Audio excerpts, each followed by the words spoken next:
Welcome to Global Risk Community Chat. Today our guest is Edward Cahill. I'm very happy to have you here today, Edward. Welcome. It's great to be here. Thanks, Etche. Likewise. So before we get into the topic, can you briefly introduce yourself to our audience? Yes, I'm the founder of a risk management company called ONBORD. We deal with the risk of onboarding new clients and employees.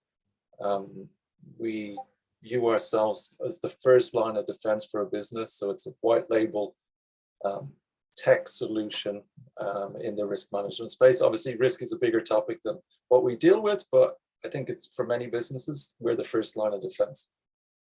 Sounds cool. So with that being said, let's then get into the topic. What would you like to discuss with us today? I think a very interesting topic that I come across a lot is holistic risk. And by that, I mean thinking about risk holistically instead of thinking about risk as a single factor checklist. That's somebody sitting there and going, okay, here's the policy, here's how we manage risk. Tick yes, X no, okay, what do we do now? And just standing back from risk and thinking about it in a more holistic way. Sounds good. Then let's get into it. So maybe we can then go more in depth of what exactly holistic approach would be and some key things about it as well. Yeah, I think there's two things that I say. I've spent a lot of my life working at investment banks in risk. So I've kind of seen quite a few approaches to risk. And I think there's two things that I see as a mistake being made and then made again and then made again. And one of those is a reactionary risk position. So by that, I mean, looking backwards and saying, what's the last thing we lost money on? Whatever the last thing we lost money on, let's focus on that. And probably the next thing you lose money on is not going to be the last thing you lost money on. So that's the first thing I'd say. The second thing I'd say is back to my point on single factor thinking. So I think in large organizations, you often end up with silos. So you've got different silos with a list of checklists that they have to go through. And basically they think about risk from the compliance guys, think about risk separately from the credit risk people. The salespeople may know information that they don't tell either of those departments.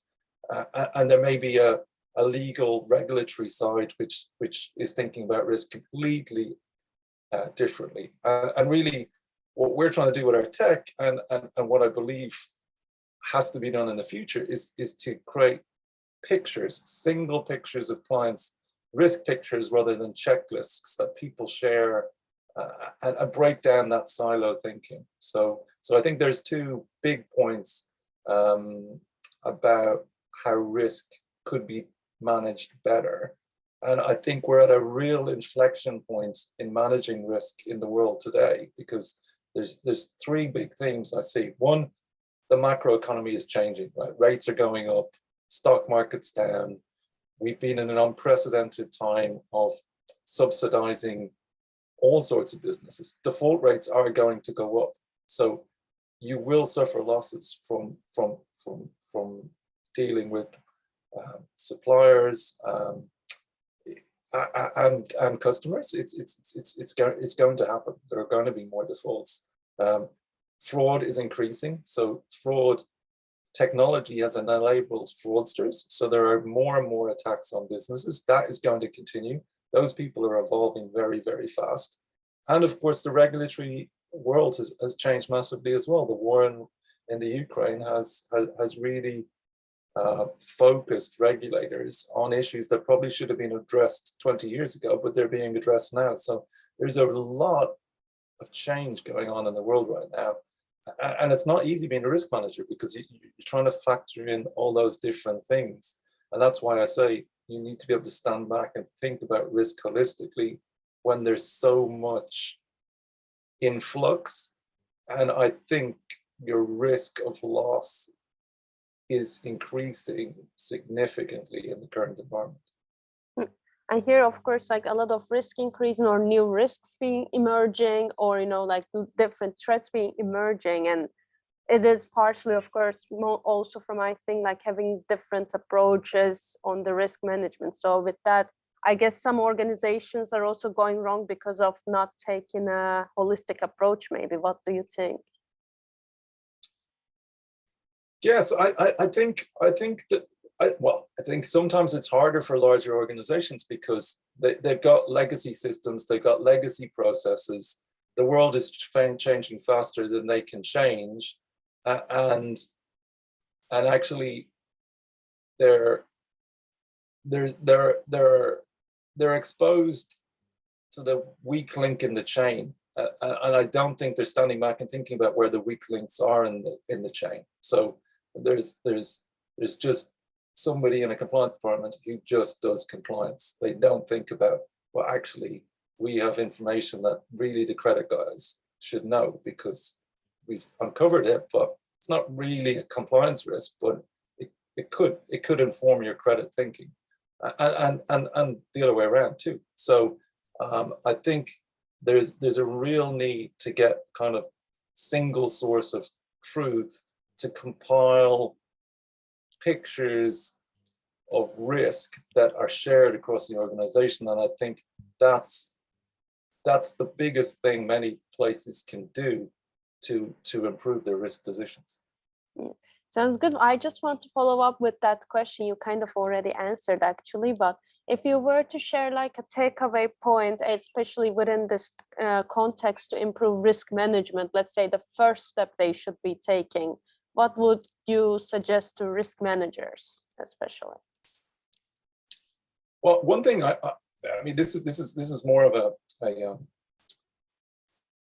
point that I see in my day-to-day work, and that is get the data right up front. So actually what often happens in organizations is you get bad data coming in, and then trying to manage risk thereafter is very difficult because you've got garbage in, and then you're trying to clean it, and then you're trying to analyze it.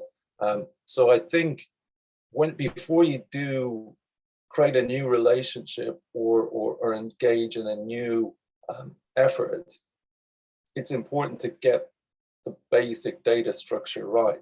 And then that allows you to build the next level of risk management and risk thinking, and allows you to share that data. But if you start with bad pictures and then you end up with different silos trying to fix that bad data and ending up with completely different pictures of the clients because of that is the number one thing I think organizations need to look at and try and stop, because I think that if you get that right, you can now move to the next level of how to manage risk. But if that's wrong, very difficult to fix the rest. Thank you for sharing that point as well. I think that some of the risk managers then, or like organizations in general, can look into this and make sure that they are starting right. And with that being said, I want to ask one last question, and that is if you could shortly tell how it is for you to be a part of risk community. Well, look, Etche, I love the idea of this podcast, and I think one of the challenges of being a risk manager in organizations is you're often isolated. So actually, back to the holistic point, you don't get the learning that you need. You're making decisions in isolation without help from other people, and I think one of the most important things for the risk community is to be a community, because historically it was not. It was single risk managers who kind of may have had a small team, they may have been on their own, and they were learning and doing in isolation. And I think we would all be served better by sharing learnings and experience. Obviously, there's sensitivity around client data. We're not going to divulge specific names and instances, but you can still share the learning that you've got across the community. And I think that's an endeavor that's to everybody's benefit. Thank you for sharing that as well. And I also appreciate that, that your mention of our podcast. And yeah, with that being said, unfortunately, we have run out of our time for today. So I thank you once again for the topic. I think it's very crucial that, a lot of risk managers also look into their approach, go out from the more traditional approaches into more modernization as well. And so thank you. Thank you, Ece. Bye. Bye.